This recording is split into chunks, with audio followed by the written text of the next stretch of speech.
Então, a Revolução Inglesa, ela acontece aí por volta do século XVII, em um contexto onde a burguesia, ou seja, os comerciantes daquele país, estava muito fortalecida. Então ela enriqueceu, ela tinha dinheiro, ela estava fortalecida e daí ela não estava muito contente com os nobres, né, com a nobreza. Então ali se cria um ambiente conturbado. Então naquela sociedade, naquele período, ela era dividida em 4 partes, digamos assim. Tinha 4 grupos de pessoas que viviam naquela sociedade. Então o primeiro grupo de pessoas eram os aristocratas. Os aristocratas, eles eram geralmente donos de terras e eram nobres, ou seja, tinham sangue azul, tinham títulos de nobreza. Então eles defendiam muito a monarquia por conta desse título de nobreza que eles tinham. A burguesia era um outro grupo que eram comerciantes e artesãos. Tinha a alta burguesia e a baixa burguesia, ou seja, grandes comerciantes e comerciantes menores, né, de pequenos comércios. Também a gente tinha os gentes, que eram então os produtores de lã, que produziam em pequena escala e geralmente vendiam aí para os burgueses, comercializavam aí com os burgueses. Importante dizer que os aristocratas, eles também eram produtores de lã, eles tinham muita ovelha, né? Então a lã, que era produzida pelas ovelhas, que eles vendiam para fabricar tecidos. E aí os camponeses, que viviam geralmente na terra dos aristocratas e pagavam aí impostos para os aristocratas, que eram os nobres. Nesse contexto, a monarquia inglesa, né, já falamos que temos esses 4 grupos aí de pessoas dentro da Inglaterra. A monarquia inglesa, digamos que o povo sempre se protegeu para que na Inglaterra não houvesse então uma monarquia que fosse absolutista. Então eles tomaram alguns cuidados. Por exemplo, a Carta Magna e o Parlamento. Digamos que duas ferramentas que não permitem com que o rei seja absolutista. Então o que dizia a Carta Magna? A Carta Magna foi um documento escrito em 1215 e nesse documento dizia que o rei ele era submetido então ao parlamento. Todas as leis que o rei fosse fazer, que fossem importantes, ele tinha que submeter essa lei ao parlamento. Se o parlamento aprovasse, daí sim ele ia fazer parte, digamos assim, das leis do país. E o próprio parlamento, que então era uma instituição que era composta aí por 2 câmaras.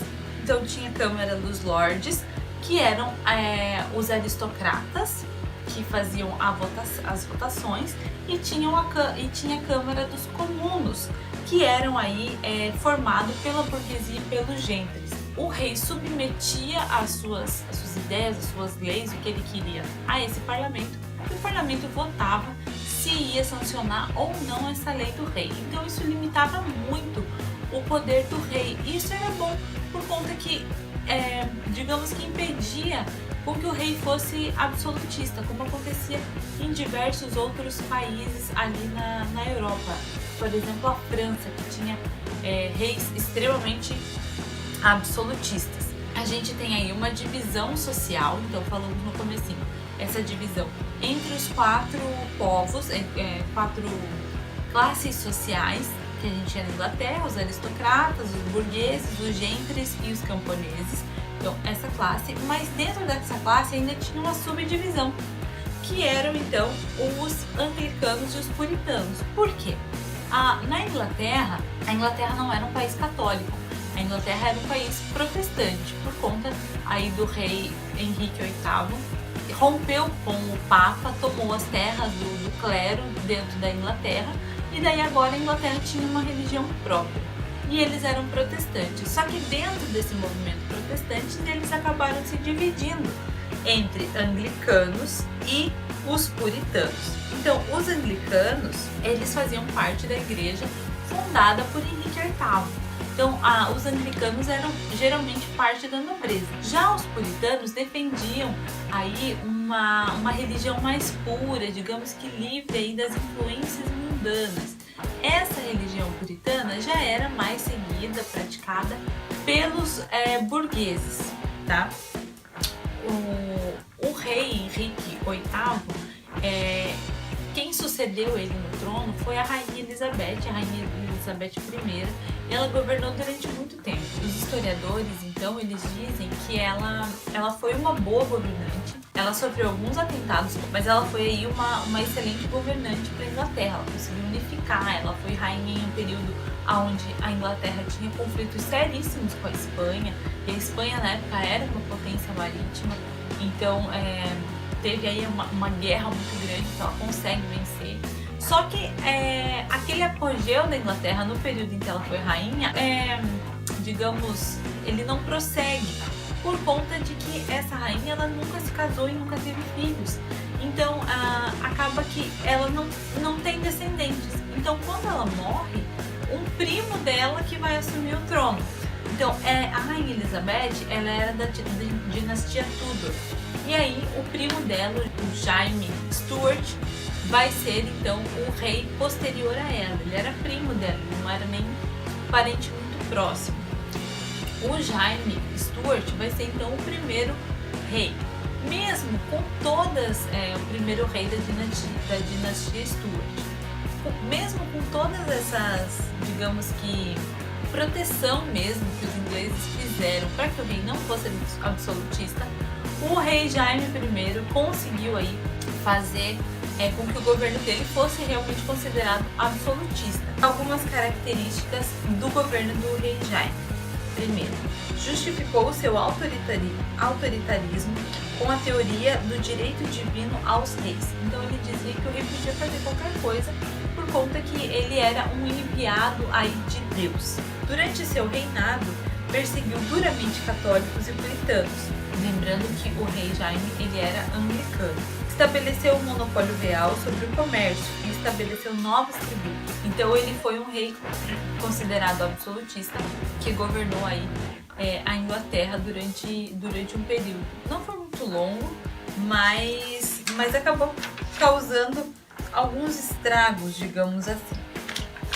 Após o rei Jaime, ele deixou seu filho.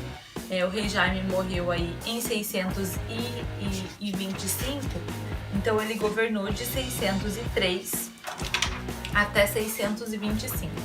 Depois de 625, quando ele morreu, quem assume o trono então é o Carlos I, que é o filho dele. E acaba que o filho dele consegue aí ser tão tirano quanto ele.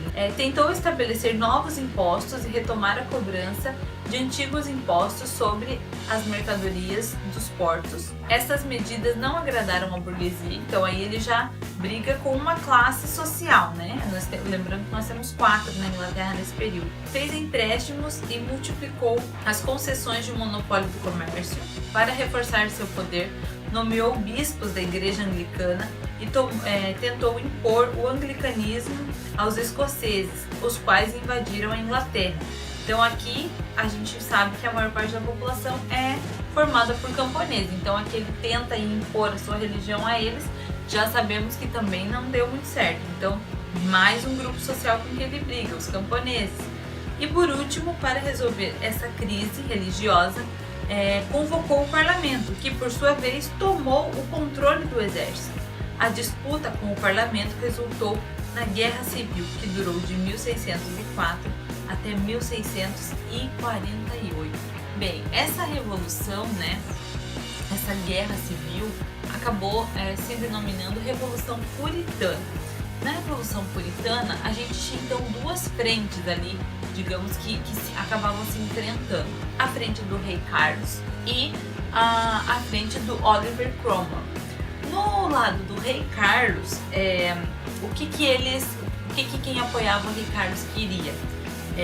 Quem Quem eram essas pessoas? Os cavaleiros do rei, o exército composto por nobres, tinha o apoio da Câmara dos Lordes, ou seja, dos aristocratas que compunham o parlamento, e também a proposta militar política, né, era manter a monarquia. Já do lado de Oliver Cromwell, então quem lutou por ele foram os cabeças redondas, exército cuja hierarquia ocorria por merecimento e não por nascimento.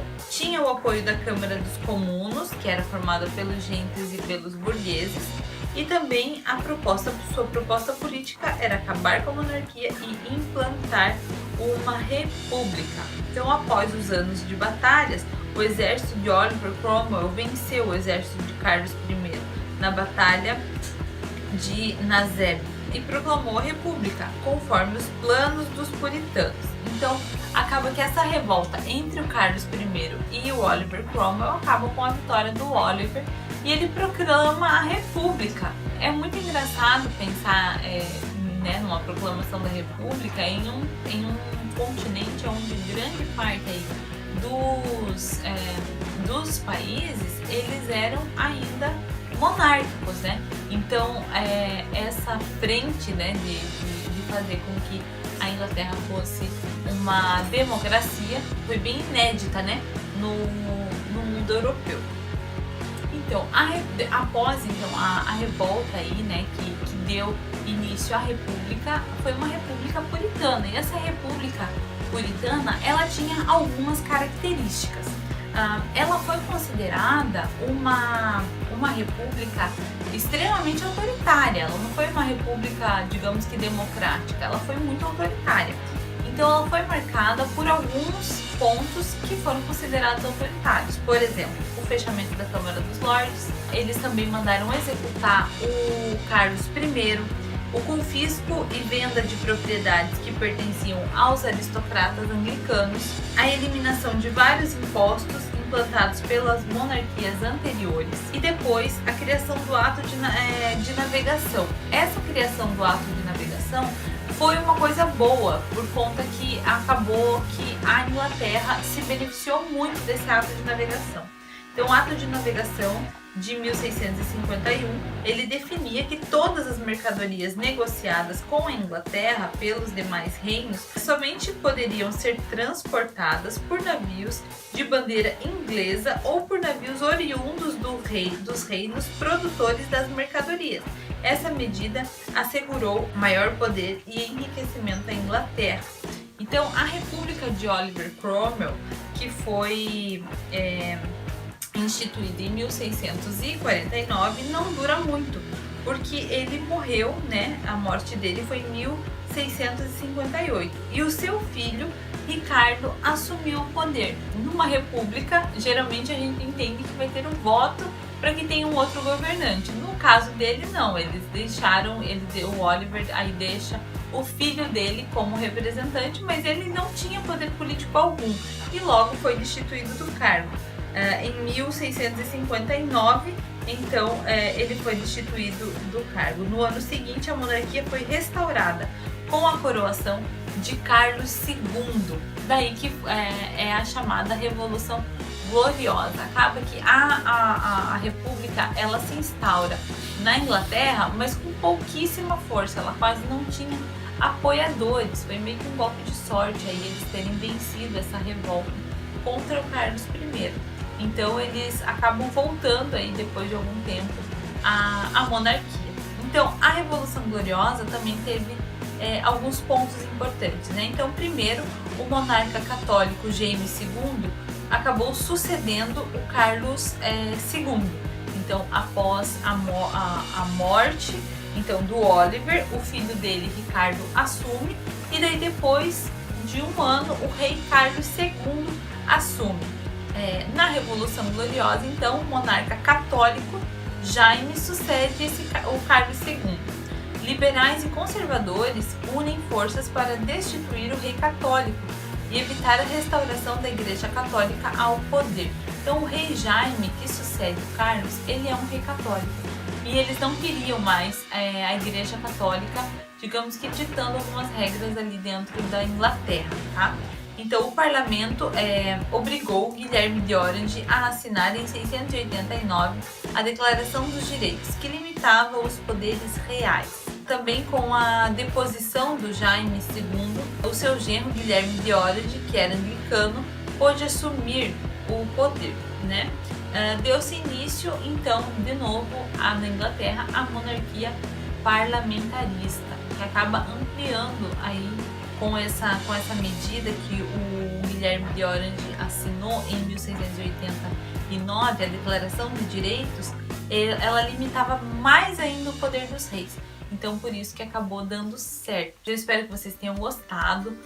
Logo a gente estará de volta na escola. Não se esqueçam de ter suas rotinas, porque aos pouquinhos a gente vai retomando de novo as nossas vidas. Um grande beijo, boa quarentena para vocês. Fiquem em casa, se cuidem, tá bom? Beijo!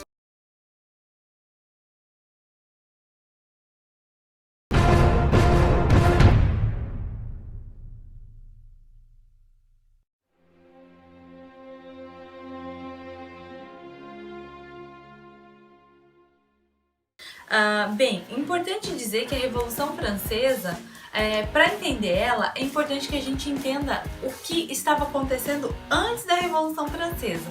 Antes da Revolução Francesa, o que eles tinham na França era um governo extremamente absolutista. Então o rei, ele tinha todo o poder. Nessa época, quem governava lá era o rei Luís XVI.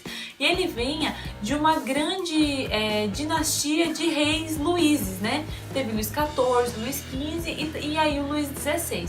O Luís XIV, ele dizia uma frase que ficou icônica e representa muito bem esses reis absolutistas, que é a frase: o Estado sou eu. Então eles acreditavam, esses reis acreditavam que eles não deviam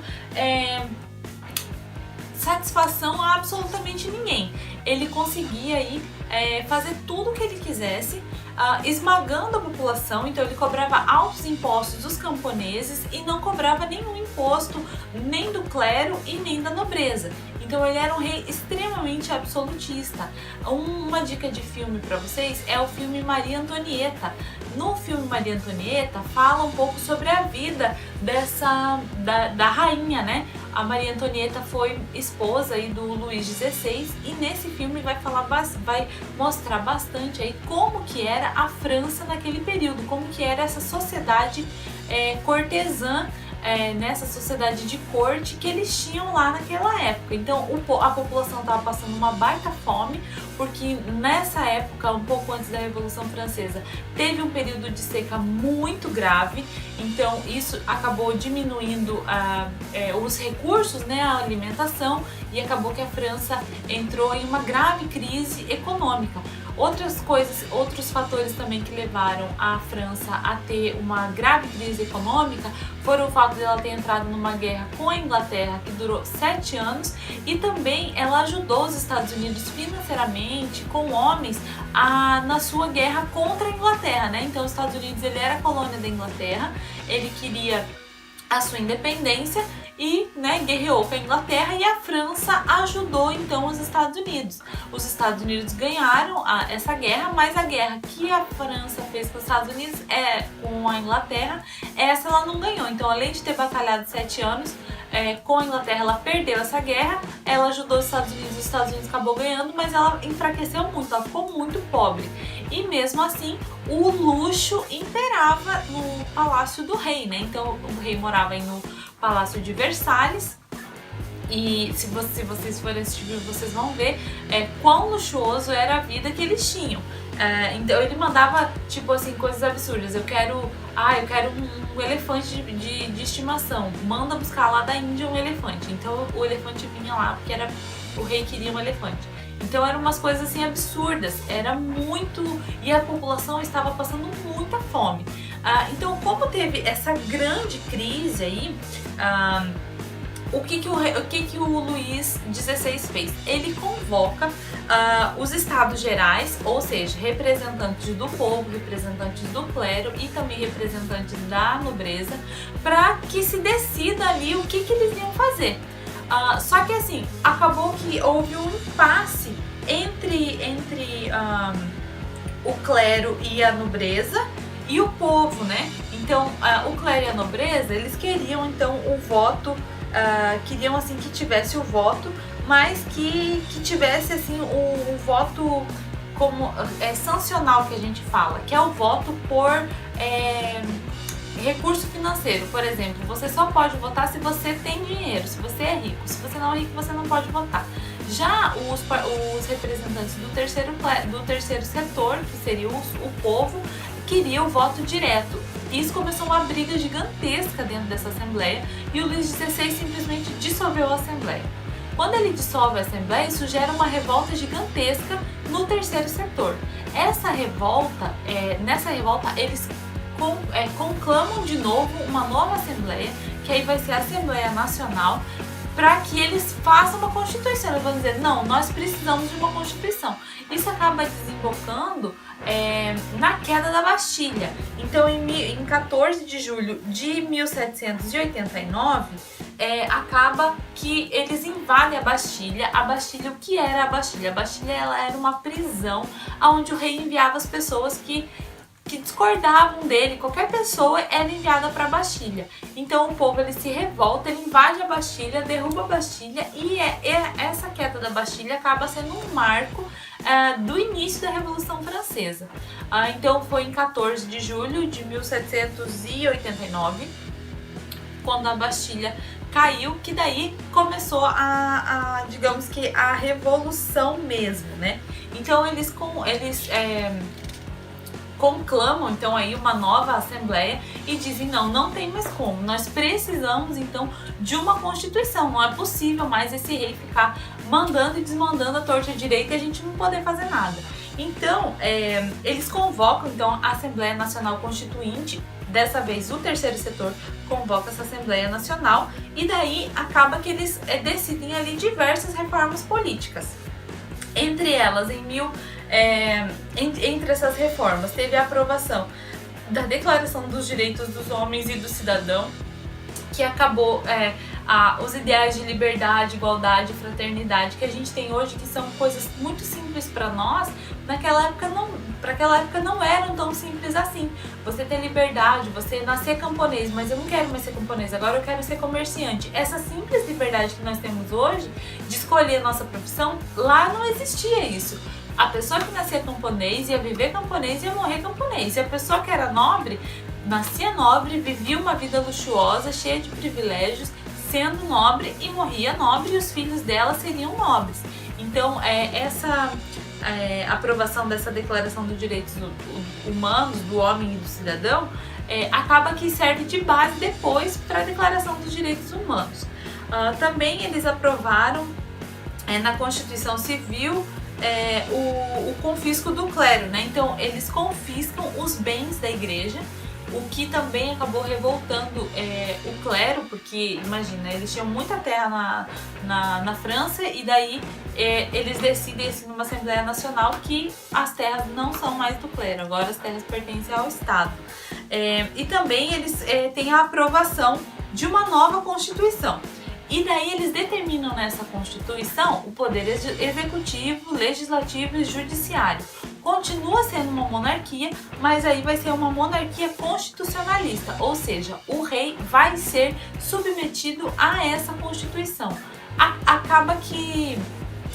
Acaba o governo absolutista, né? O Luís XVI continua sendo rei, mas agora ele vai ser então submetido aí a uma Constituição. Então tudo que está na Constituição ele vai ter que, digamos, que obedecer.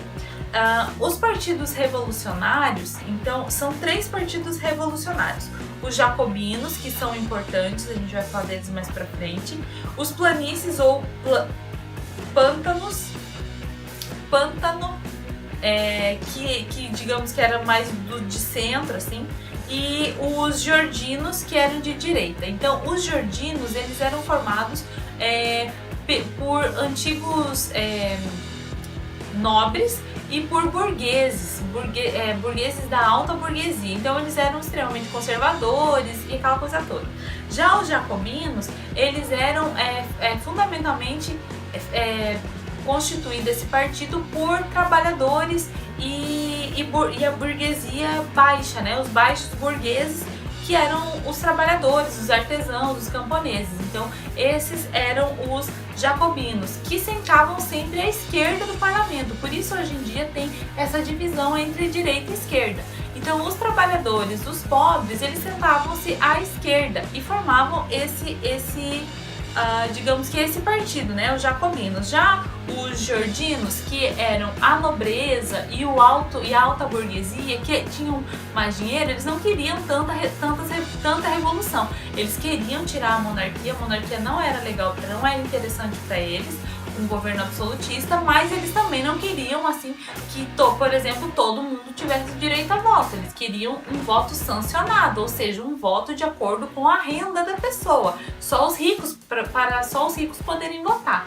Já os jacobinos queriam meter fogo em tudo e revolução. Eles queriam que todo mundo votasse, escola gratuita, esse tipo de revolução social mais radical. Bem, eu tô falando rápido pro vídeo ficar pequeno, porque é muita matéria. Então eu tô tentando diminuir aí para vocês conseguirem entender. Então aqui a gente vai ter a Convenção Nacional. Depois, né, a gente tem a Assembleia Nacional Constituinte, que constitui ali o poder legislativo, executivo e judiciário. Ela coloca o voto sancionário e a monarquia constitucional. Isso é ganhos bem importantes, mas os jacobinos não estavam contentes, eles queriam mais, eles queriam reformas mais profundas na sociedade. Então a Convenção Nacional, ela aconteceu em 1792. O que aconteceu lá? Ela foi criada, a Convenção Nacional, para governar a França e proclamar a República.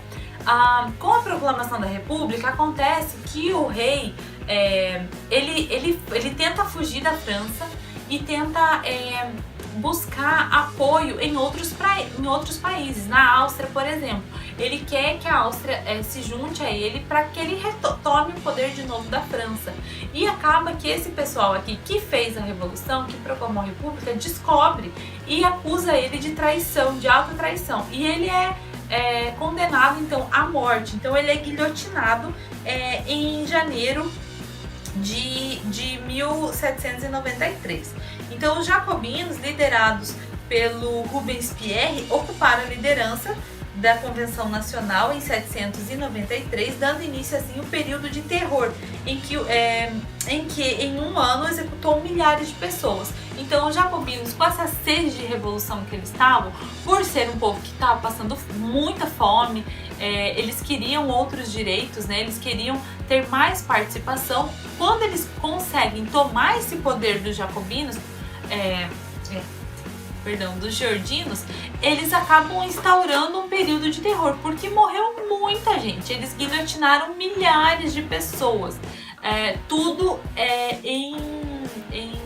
em nome então dessa revolução que eles queriam. Os jacobinos dissolveram a Assembleia Nacional. Isso também foi um outro grande problema que aconteceu, e aproveitaram uma Constituição republicana que estabeleceu medidas de cunho social, como ensino público obrigatório e o tabelamento de preços, ou seja, o preço não podia ficar subindo toda hora. Então ele teve coisas boas, mas eles instauraram um período de muito terror para que essas coisas boas pudessem acontecer. Então aí tem dois pesos e duas medidas, e cabe assim, aí ao historiador, a quem estuda história, interpretar todos esses fatos, né? Até que ponto foi bom, até que ponto não foi bom esse banho de sangue. Será que esse ideal de liberdade, igualdade e fraternidade, porque aqui na aprovação da Declaração dos Direitos do Homem e do Cidadão, a igualdade ela foi inédita, né? Nos governos daquela região da Europa. Então você dizer que você é um igual à nobreza, que o nobre é igual a você, para nós, todos nós hoje somos iguais, mas isso é resquício da Revolução Francesa. Então pensar assim, que para que nós tivéssemos liberdade hoje, um tanto de gente teve que morrer guilhotinado. Então esse período de terror se diz que foi por um bem maior. Então aí cabe a gente identificar qual é esse bem maior e se realmente foi ou não foi. É uma questão de interpretação, tá? Mas o banho de sangue foi tão grande e os jacobinos terem dissolvido aí a Assembleia, acabou que gerou rixas e conflitos dentro do próprio partido. E acaba que o Robespierre aí, que é o chefe dos jacobinos, ele é executado em 1994, em 29 de julho de 1994, então não durou muito. O banho de sangue foi tão grande, foi tão terrível esse período, que durou muito pouco tempo. E acaba que os próprios colegas do Robespierre acabam condenando ele e executando ele também na guilhotina. Ele morreu exatamente da mesma maneira que o rei absolutista que ele ajudou a depor, né? Depois houve o diretório, né, que também é uma parte importante. Então, em agosto de 1795, os georginos aprovaram uma nova Constituição Nacional. O governo passou a ser formado pelo Conselho dos 500, então o poder estava com os georginos. Os jacobinos tomam o poder, mas acontece tanto banho de sangue, tanta morte, que os jacobinos que os georginos acabam tomando o poder novamente. Tá? Então o governo passou a ser formado pelo Conselho dos 500, encarregados de elaborar projetos de lei, e pelo Conselho dos Anciões, que eram 250 deputados encarregados de aprovar ou rejeitar tais leis e projetos. É parecido com a nossa Câmara de Deputados e o Senado, né? A Câmara de Deputados tem mais deputados e também tem os senadores, né? Então, era parecido com o que a gente tem aqui. Então, as medidas tomadas então por esse diretório tiveram muita oposição dos jacobinos e dos realistas, e não contiveram aí a instabilidade política na França. Então, em 1799, os georginos, aliados ao exército, instituíram um golpe de Estado. Esse golpe de Estado, então, ele foi liderado pelo Napoleão Bonaparte, né? Então, no lugar do diretório foi instalado o consulado, liderado pelo comandante do exército, Napoleão Bonaparte, o primeiro cônsul, e pelo general Duco. A França foi governada por esse consulado entre 1799 e 1840. Então, o que seria esse consulado, né? Como primeiro cônsul, Napoleão Bonaparte era o principal governante. Entre 1799 e 1804, algumas de suas realizações foram a campanha do Egito, na qual vários artefatos de valor histórico foram levados para o acervo do Museu do Louvre. Lembrando que o Museu do Louvre existe até hoje, né? Onde está a Mona Lisa lá. Então, nesse período ele vai até o Egito, pega, né, o que ele quer e volta para a França para deixar esses artefatos lá no Museu do Louvre. E o acordo com a Igreja Católica. Com ele, a França voltou a utilizar o calendário gregoriano. Então, a organização de um Código Civil, ele também organizou, né, um Código Civil que tinha como objetivo reunir as leis que regiam o funcionamento da França. Em 1804, por meio de eleição, foi implantada a monarquia, tendo Napoleão Bonaparte como imperador. Ele manteve conquistas sociais da Revolução Francesa, mas suprimiu os direitos políticos e a liberdade de imprensa. Também expandiu os territórios franceses, derrotando diversos reinos. Em 1813 foi derrotado, sendo substituído por Luís XVIII, sobrinho do rei Luís XVI, guilhotinado durante a Revolução Francesa. Então ele tem um período aí, o Napoleão vai ser imperador e ele vai dominar geral, né? Então os arcos do triunfo, o arco do triunfo que tem na França não é só na França que tem em diversos lugares, por conta que esse arco do triunfo representava aí as conquistas e as vitórias de Napoleão Bonaparte. E dizem que ele era bem baixinho. Bem, eu tentei fazer o mais rápido possível o vídeo para não ficar muito longo nem muito pesado. Espero que vocês tenham compreendido aí a Revolução Francesa e o que ela trouxe de bom pra gente, ideais, né, de liberdade, fraternidade, igualdade. Ela influenciou muita coisa, ela influenciou tanto eu acho que eu falei no começo do vídeo, né, a independência dos Estados Unidos, mas ela também influencia a Inconfidência Mineira aqui no Brasil. Então tem muitos resquícios da nossa liberdade hoje que surgiram e nasceram, né, a partir da Revolução Francesa. Então eu espero que vocês tenham gostado do vídeo e até a próxima. Se cuidem, fiquem em casa, tudo vai passar, fiquem tranquilos com o conteúdo, vai dar tudo certo. E até a próxima. Beijo, lindos. Tchau, tchau.